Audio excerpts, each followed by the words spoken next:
Wistoria 1 and Sword Volume 2, Volumes 2 and 3 review. Back in January, I reviewed Volume 1 of Wistoria 1 and Sword, a new series published by Kodansha and written by Is It Wrong to Try to Pick a Girls in the Dungeon author, Fujino Omori. While the first entry didn't offer anything particularly original for the shonen genre, it's time to see if it changes with a couple of more volumes. As a reading in protagonist Will, we find the students of Rigaden, a magic academy, preparing for the Grand Magic Festival. In this event, students face off against each other in the hopes of being scouted to become a Magia Funder.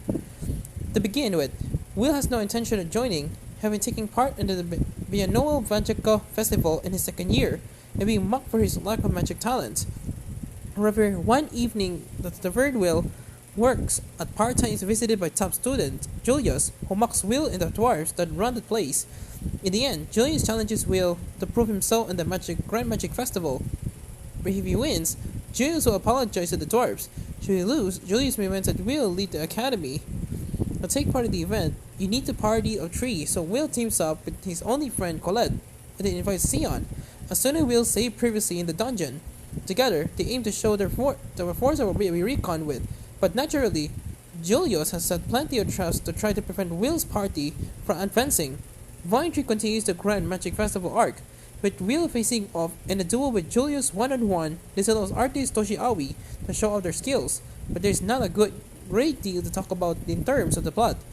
But I think it does okay because Wistoria is a battle shonen will live or die based on how the fights are depicted. Back in the first book, it was clear that Aoi had a good eye for knowing how to depict fight scenes. However, because the series was still firmly in the setting up stages, it was unclear in how often you get to see Aoi's talent at work. So we have it that both volumes 2 and 3 have capitalized on showcasing the action, particularly in something as grandiose as the Grand Magic Festival, where you have spells flying around left and right. It's a impressive output for a rookie mangaka, and leaves me eager to see their abilities continue to grow as the series goes on. However, a downside of leaping straight into a battle arc is that Wistoria still hasn't done anything to stand out in this crowded genre. Neither Will nor Colette stand out as the main characters, and even Sion, who was a rival turned comrade, and Julius as an antagonist feel quite shallow. It would have been better if Volume 2 had spent more time developing the cast first, so we cared about what drives them forward. Will's the only one whose motivations I can understand, but even he is a fairly simplistic character. That's not a bad thing for his personality.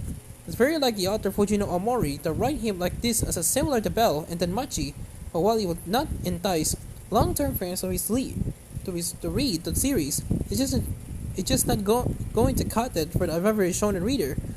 Let's say Volume 4 introduces a new set of new characters in the mix for a new arc, so I'm hopeful they will work toward fixing some of my criticisms. Of course, it may be a little too late for the majority of readers, but I like Omori as a writer and Aoi's art, so I'm willing to continue with it because of how much I enjoy those elements.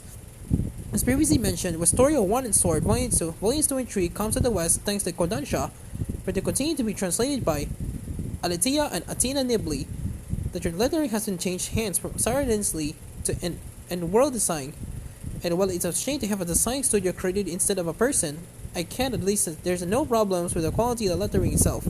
Volume 4 of the series has already been released, and number 5 is scheduled for English release in July, so there continues to be a lot of these series coming out. Overall, Wistoria 1 and Sword hasn't managed to shake off all of these problems, but this continues to be an interesting series. If you're a fan of the author, coupled with some excellent artwork, there's a plenty of enjoy here, but there are unfortunately a few issues as well. Your mileage will vary depending on what you're hoping to get out of it.